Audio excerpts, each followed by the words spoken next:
رب اشرح لي صدري ويسر لي أمري واحلل عقدة من لساني يفقهوا قولي. أما بعد. بسم الله الرحمن الرحيم. In the name of Allah, the Rahman, the Rahim. Assalamu alaikum wa rahmatullahi wa barakatuh. Jazakallah, brothers and youngsters, for attending today. Inshallah, this is the final of the talks that we've had so far. And today's talk is about the concept of accountability, about enjoining what is good and forbidding what is evil. So making what is good and preventing that which is evil. And in the reality that we face every day, in the society that we live, we see that there's a lot of haram and a lot of munkar around us. Every day you will see a girlfriend, boyfriend type of culture. You'll see people swearing. You'll hear about people going clubbing, gambling, credit card frauds, burglaries, thefts. Now you've heard about grooming gangs, taking of drugs, selling drugs, turf wars, and even murder. And sadly, all of these are now involving Muslims. If you look at I come from Bolton, and whenever there's a drug crime, more than likely it's a Muslim who's involved. Okay? Whenever there's a robbery in an Apna's house and some gold goes missing, more than likely it will be an Apna that's involved. A Muslim will be involved. Whenever you hear about grooming gangs, you cringe. You're thinking, oh my God, don't tell me it's going to be Muslims. You must have heard about the murder in Blackburn, with a Muslim man, his ears were cut off, okay, and his heart clogged up, and he ended up dead. That was a Muslim that was killed by some Muslims, a 63, 62-year-old man and a 13-year-old boy, okay? And the worst still, an 81-year-old man, he had children from his own daughter in Bradford. So none of us can escape. None of us can escape. Doesn't matter about your age. None of us can escape the munkar that we face in this society. In my time, which was quite a long time ago, there were girls, okay? There were not drugs, but people used to drink. But the worst thing that our generation did was perhaps go to the cinema or have a smoke of a cigarette. Lads, I remember you used to go down to pretend they were going to the library to go on, but they actually were going to find girls. And they used to just come back with a £1 pasty, yeah? That was it. And the difference now, what do we have? What's the difference? Our parents, they were never exposed to this level of munkar that we see today. And that's why we remained scared of them to some extent. We were embarrassed if we did something wrong. We were scared that the community might say something to our parents. Because there was something called izzat and basti, there was something called shame, that we were aware of. And what's the situation that you have today in this progressive society built on freedom? What's the situation that we have today? Rasulullah sallallahu alaihi wasallam, he said in a hadith, he said, if you feel no shame, do as you please. Meaning that when there's no shame, that's exactly what happens. People do as they wish. So what's the reality? Today, if you're in school and you don't have a girlfriend, or in college, there's something wrong with you. That's the way they treat you. I work in a college, and I see this all the time. I work as a lecturer in a college, and I see this all the time. They're always looking at the watch. When's the lesson going to finish? Because they're itching to get out of the class. They want to get to the smoke corner, okay, or they want to go and sit with the girls, okay. I'll tell you, the other day, I was doing a practical with 4 students, and this kid's phone's ringing, and it's ringing, and it's ringing. So I said, listen, what's going on? He said, well, there's nothing. I said, no, pass it here. And I see the name, and it's Medina. Okay, I said, who's this? He said, it's a girl. I said, yeah. I said, put it away. It rings again. 30 seconds later, it rings again. I said, pass me the phone. So I picked the phone up, I said, hello, is this Medina? And I heard a girl's voice saying, yes. I said, well, I'm sorry, your Makkah's not going to be here today, yeah? And there's no hijrah today, yeah? This is the situation, this is the reality of what we face in these colleges and places like this. And I'm sure you're familiar with this. You see guys who are barely shaving, and they're driving around in RS3s, 4s, 5s, 6s, yeah? and what do they call them? These ranges. Yeah. We worked a very long time. I'm sure some of the brothers will tell you, we worked a very long time, and we're still not driving those cars. We still can't afford to drive those cars. Yes, some of these youngsters, and I can't make that noise that brother made last week, or whatever, but they're driving around in these cars here that we cannot even imagine buying. And don't think that our parents or those parents don't know where that money's coming from. Where is that money coming from? It's coming from selling of drugs, okay, or getting up to no good. That's where it's coming from, okay? And sadly, even the parents these days, they seem to have lost that shame. Because what do they say? Flada bacha kar raha, flada bacha kar raha. And that's the justification, to make it sound like it's all right, that it's acceptable. And some of them are actually using this money to build houses back home, yeah, and buy cars for themselves. And they know where this money is coming from. But again, that shame, it's not there anymore. And then what happens? The kid ends up in prison. Now I remember my auntie, she was getting ready to go out, and I said, where are you going to, Khala, where are you going? She said, oh, I'm just going to such body's house. Well, the bacha jail, which wapas tamajari. Subhanallah, it's as though he's just come back from Umrah or Hajj or something. Yeah, you're going to visit him. Yeah, this is the reality that you face. Okay, almost these crimes that you see in the reality, they've just become normal, and there's no shame around it. I put my hands. The other day, there was a student. He was kicking off with another English lad, and I just put him to one side. I thought, and I'll have a little word with him. I've just put my hand on his shoulder there. I says, calm down. He goes, don't touch me. What's wrong with him? And I'm talking to him as though I'm like a father rather than a teacher. He's like, don't touch me. He said to me 3 times. So I said, come on, let's just step outside and I'll have a word with you. So I took him outside and I reminded him who I was. And alhamdulillah, he was okay after that. He said, oh, I'm sorry. Yeah, but, this is the reality. It makes you think. The response you get sometimes from some of these kids, it's like, who are you to tell me? Yeah, who are you to tell me? You're not my father. And you're like, okay, as though you listen to your father. Yeah, because if you listen to your father, you wouldn't be doing this in the first place. So if I'm telling somebody off for messing around with girls, and he says to me, you're not my father, okay, so did your father tell you to do this? Yeah, because I'm sure he didn't. Yeah, there is still that bit of shame left. Okay, so I don't think he told you to do this, so you don't even listen to them.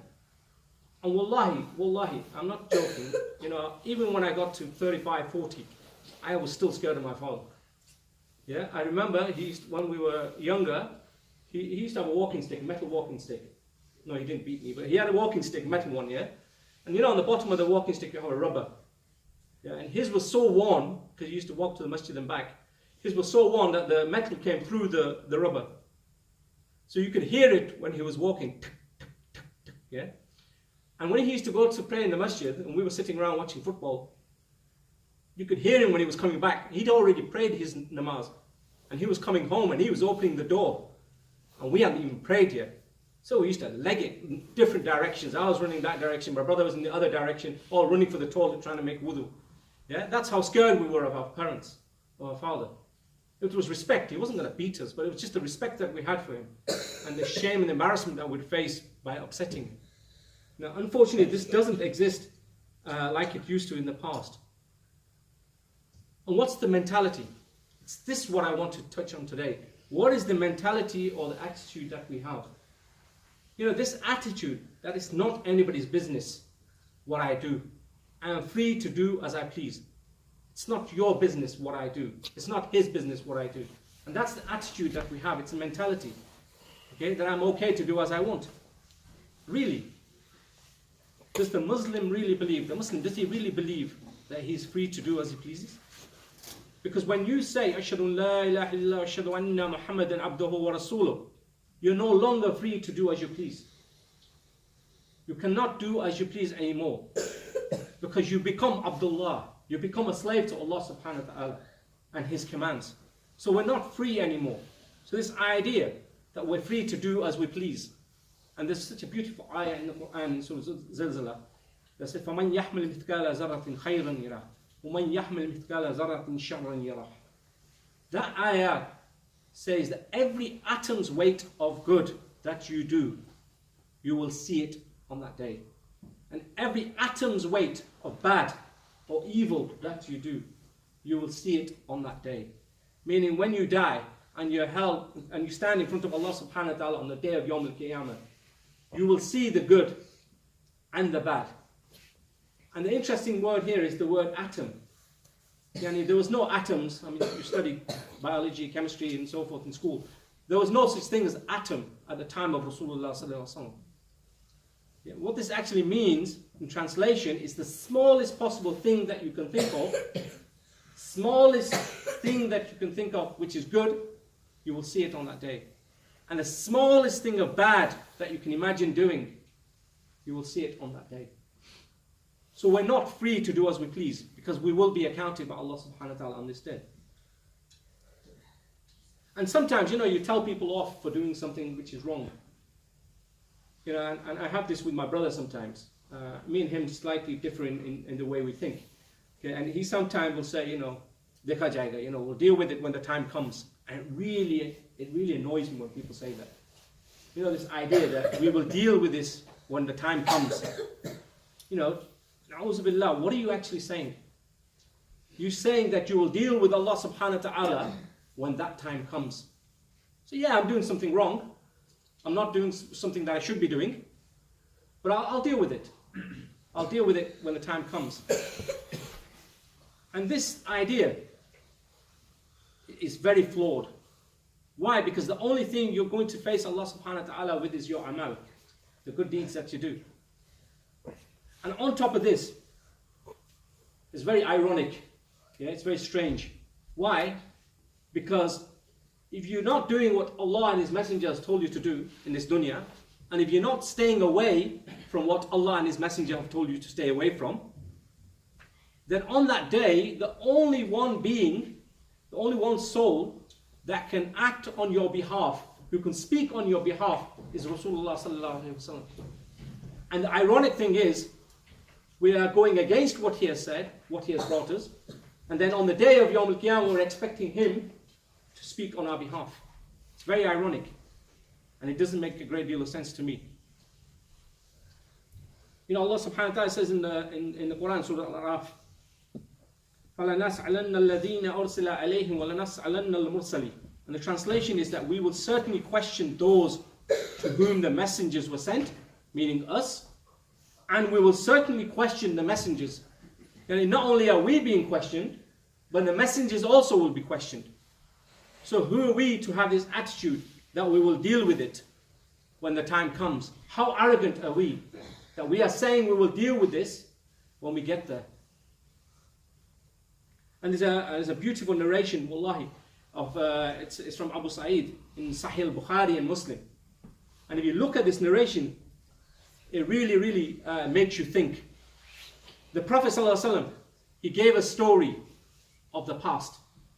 And he said there was an old man, and he was wealthy, he had lots of money, and he had children.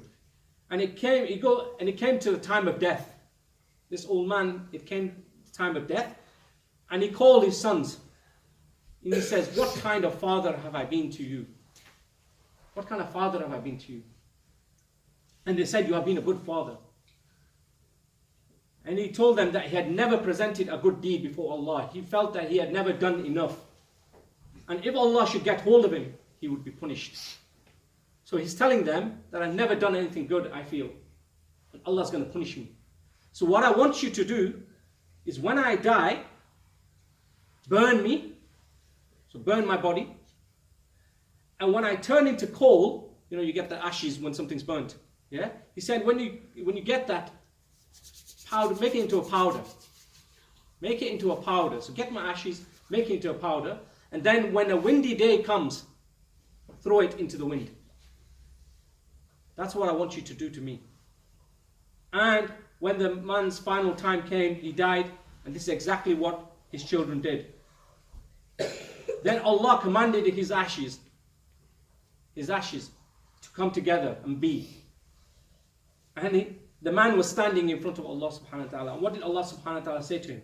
He said, "Oh my slave, what made you do what you did? What made you ask for this type of ending. And he said, Allah, the fear of you made me make this request. Allah subhanahu wa ta'ala said, nothing saved him then but Allah's mercy. Yani Allah subhanahu wa ta'ala forgave him. This is the fear of Allah subhanahu wa ta'ala. This is how much we should fear Allah subhanahu wa ta'ala on that day. Rather than have the attitude of, we'll deal with it when we get there. We'll sort it out then. And that even the Ashra Mubashra, yani there are 10 Sahaba who even in this dunya were promised Jannah by the Prophet ﷺ. They were told that they were going to go Jannah. Okay? 10 Sahaba. And they even used to sit and cry. You would see tears rolling down their eyes. That just of the fear that they may do something wrong and upset Allah subhanahu wa ta'ala and they may not enter Jannah. Even though they were promised it by Allah. And this is how much they feared the Akhirah. And if they behaved like this, who were given Jannah, they were promised it, then who are we to have this attitude that we'll deal with it? And then there's also this attitude that we get from some people, okay, that nobody's free of sin. We're all sinful. So I'll leave it to Allah to judge me. Who are you? Who are you to tell me what's right and what's wrong? Yeah? When you yourself are not perfect. Yeah? So who are you? Let me tell you what's wrong with this thinking. What's wrong with this thinking? The first thing is this idea that you can't tell me what to do.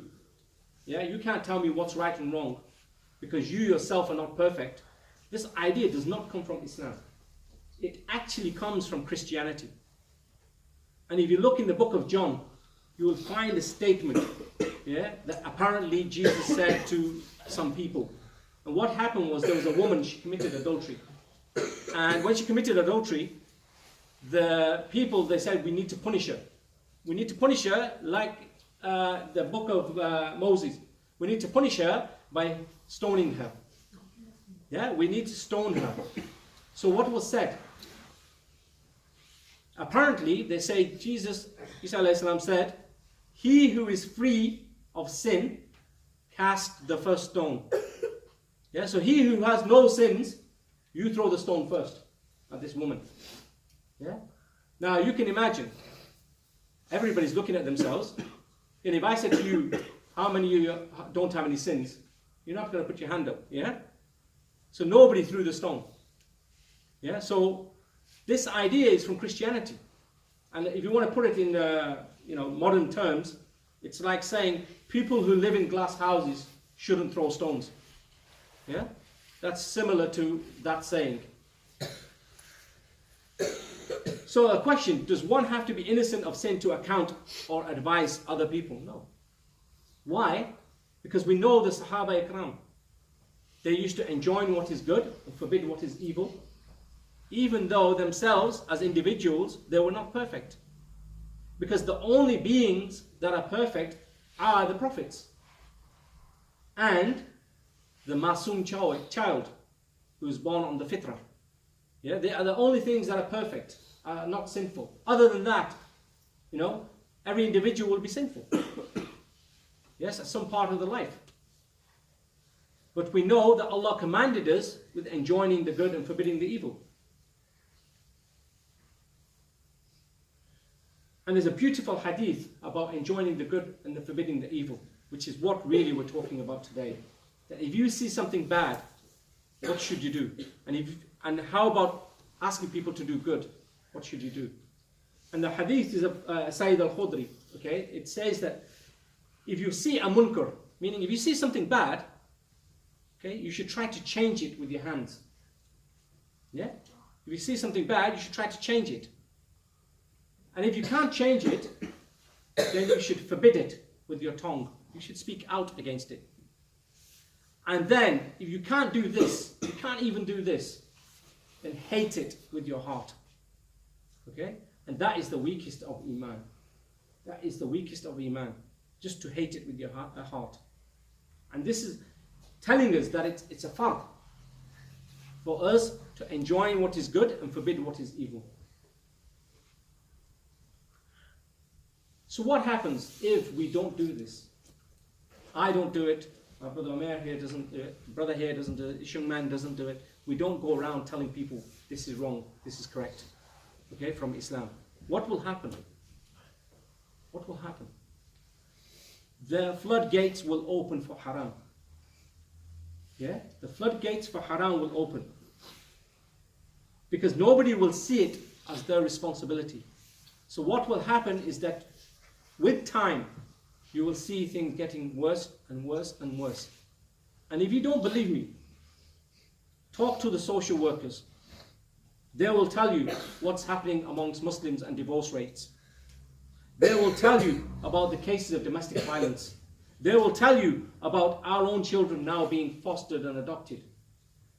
Yeah, and how this is increasing. Speak to the doctors and teachers. They will tell you about the number of teenage Muslim pregnancies that are increasing per day. Okay, and abortions. Yeah, they will talk to, the doctors will tell you about the increase of liver cirrhosis.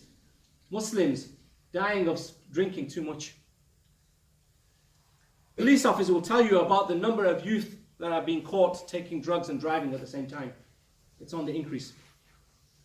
Chaplains in prisons will tell you, Muslim chaplains in prisons will tell you, they have so much work to do in the prison because there are so many Muslims in prisons.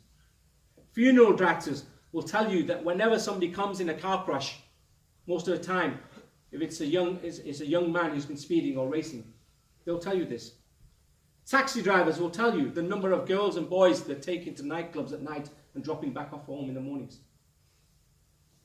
You know, my son, he drives part-time. He studies and he drives part-time for Uber. He was telling me last week he dropped some Muslims off in Gay Village. Yeah? This is the reality. This is the reality. Things that we would never have heard of in the past. And this responsibility for enjoining the good and forbidding the evil, it lies with every single one of us. Every single one of us. You know, the brother he mentioned last week, the hadith Safina, about the boat. That there will be some people who will be at the bottom of the boat, and there will be some people on the top of the boat. And if you want to have some water, you go to the top and say, get me some water, please. Throw your bucket, get me some water. But if some smart aleck on the bottom of the deck decides, you know what? Let's dig a hole into the deck and get the water out. Do you think the people at the top will allow them? No. They will stop it. Why? Because the whole boat will sink. And that's why this responsibility lies with all of us, not just the individual.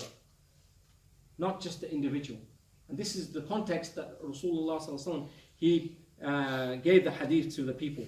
And also the ayah, كنتم خير أمة أخرجت للناس تأمرون بالمعروف وتنهون عن المنكر وتؤمنون بالله.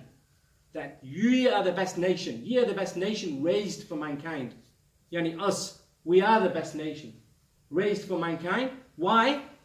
Because we enjoin what is good and we forbid what is evil and we believe in Allah. And there's such a powerful hadith that I want to narrate to you. Rasulullah sallallahu alaihi wasallam, he said, you have been commanded to enjoin the good and forbid the evil. You have been commanded for this. And if you don't do it, if you don't enjoin the good and forbid the evil, then Allah will send calamity upon calamity, yani disaster upon disaster, and you will raise your hands in dua. Allah, He will not listen. Allah will not listen to you because you stopped enjoining the good and forbidding the evil. And this is hadith.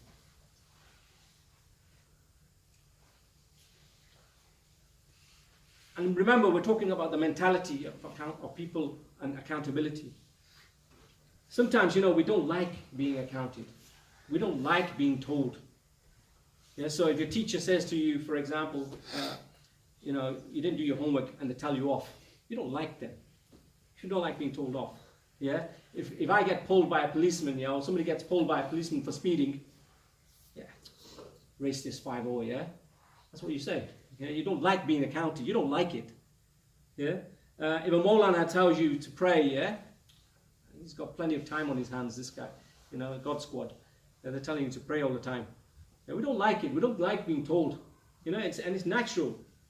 The other day I was lying down and my daughter gave me something to eat. And I took it and I put it in my mouth. And she said, "Dad, you're lying down." Yeah. And I got up and I said, "Yeah, you're right." And what should my attitude be? It should be, yes, you're correct. I shouldn't start shouting at her or saying, "You do this as well." Or, who are you to tell me? She's correcting me. I'm being accounted. I should accept it. Yeah, the mistake is mine. And there's a very good example of this of Umar bin Khattab. One time he was standing on the minbar like this, and he was giving a sermon to the people. And at one point he said, when you get married, you have something called mahar, yeah, the hakmer, yeah. He told the people he said to them, marriage is becoming difficult. People are not being able to afford the hakmer. It's getting too much. So we're going to cap it. We're going to put a limit on it. Yeah, don't give too much. And then he stepped down from the minbar, and he was walking off. And a woman, she grabbed him and she said, "Hang on, Amir al-Mu'mineen, who are you to put a cap, a limit on the hakmer when Allah and His Messenger didn't? Who are you to do this?" What did Umar say? "Who are you to tell me I'm Umar bin Khattab?" No, he didn't. He turned around, he got back up onto the minbar, and he said, "There is no limit on the hakmer. The woman is right and Umar is wrong." And this was the attitude towards accounting. He didn't let his ego get in the way. Yeah? Whereas when somebody tells us off for doing something wrong, even when it's our own fault, "No, who are you to tell me?" Yeah? We can't take it. And a beautiful example of Abu Dhar. You may have heard of the Sahabi, Abu Dhar al-Ghafari. Very famous Sahabi. Okay? One day he was arguing with Hazrat Bilal. Hazrat Bilal was a black man, yeah? Very famous Sahabi. He was arguing discussing with him, and they were having a bit of an argument as well. And Abu Dhar al-Ghafari turned around and said, he called Bilal a son of a black woman. "You son of a black woman." And Bilal, he got upset. And he went to the Prophet ﷺ and he said, "Ya Rasulullah, this is what Abu Dhar he said to me." So the Prophet ﷺ said, "Go and call Abu Dhar and bring him to me." So Abu Dhar, he came to the Prophet ﷺ, and the Prophet ﷺ said to him, "Ya Abu Dhar, did you do this? Did you call him the son of a black woman?" And he said, "Ya Rasulullah, I did." Yeah? He didn't say, "Well, he was calling me this," or "he was saying this and I was saying." No, he said, "I did." And Rasulullah said, he said to him, "Ya Abu Dhar, you have overstepped the mark.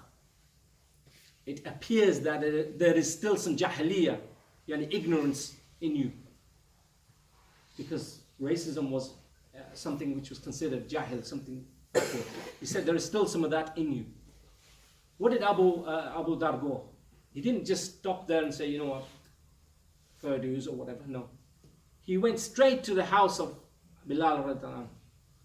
He went to his house, he knocked on the door, he walked in. He put his own head, Abu Dhar Ghifari, yeah? Famous Sahab, put his head on the floor. He took the foot of Bilal radhiyallahu anhu, the black foot of Bilal radhiyallahu anhu, and he put it on his own head. And he said, "By Allah, I will not raise my head, yeah, until you forgive me." And Bilal radhiyallahu anhu said, "No." He took his foot off his head and said, you're one of the best of the best. Okay? And he forgave him straight away. He said, "There's nothing to forgive." But look at the response of Abu Dhar when he was being accounted. We should take example for this. That when we are wrong, we admit we're wrong. When somebody accounts us, we accept it. And part of this thing about enjoining the good and forbidding the evil, part of this is sometimes we face people and we think, shall we say something? Shall we not say something? At the moment, the situation that we're in, some parents are too afraid of even talking to the children and even telling them off. They're scared of saying something to them in case they get reported to the social services or to the police. To that extent, we become frightened of saying something and accounting somebody. You know, and this response to enjoin the good and forbidden the evil, it's an obligation on every Muslim, regardless of your age. It doesn't matter how old you are. You don't have to have a white beard like mine, right, to go around and say to somebody, this is wrong, this is haram, or this is halal. Yeah? You don't have to be that age. It can be from any age. And again, I'll use the example of Umar bin Khattab. You know Umar bin Khattab, when he used to be at a distance, you couldn't tell if he was riding a camel or whether he was walking. That's how big he was. Huge man. Yeah? And his reputation was renowned. Everybody knew him. They knew him to be a fierce man. You know, the Don. Yeah? To the extent that I heard a narration that he was walking in front of a woman. He was walking in front of a pregnant woman. And just through the fear of Umar bin Khattab, she miscarried. She lost her baby. Just because she feared Umar bin Khattab that much. That's how much people feared Umar bin Khattab. That's how much fear they had of him. You know, and Rasulullah said about Umar bin Khattab, he said, when Umar bin Khattab walks down the street, the shaitan crosses over. That's how much people feared him.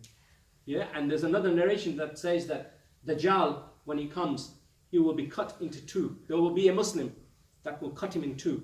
And Dajjal will become back to normal again. He'll cut him into two. He'll become normal again. And this will carry on. And everybody at that time of that hadith thought that man would be Umar bin Khattab. Yeah, they thought it would be Umar bin Khattab. Yet,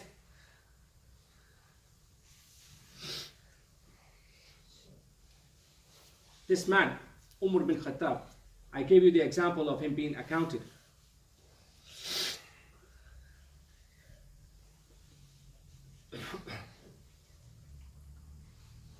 And yet, I gave you the example of the woman who accounted him when he came down from the podium. Yeah? She wasn't scared that this was Umar bin Khattab. And the example I want to give is Umar bin Khattab, at one time when he became the Khalif, he stood up and he said to the people, he said, if I, Umar bin Khattab, don't rule you by the Sharia, if I don't apply Allah's rules on you, what will you do? And you can imagine Umar bin Khattab stood there in front of you saying this to you. And one Bedouin man, he stood up and he said, Umar, he said, if you do like this towards the dunya, we will do like this with our swords. Meaning, if you deviate from the Sharia, Umar, yeah, Amir al-Mu'mineen, then we will take you apart with our swords. They didn't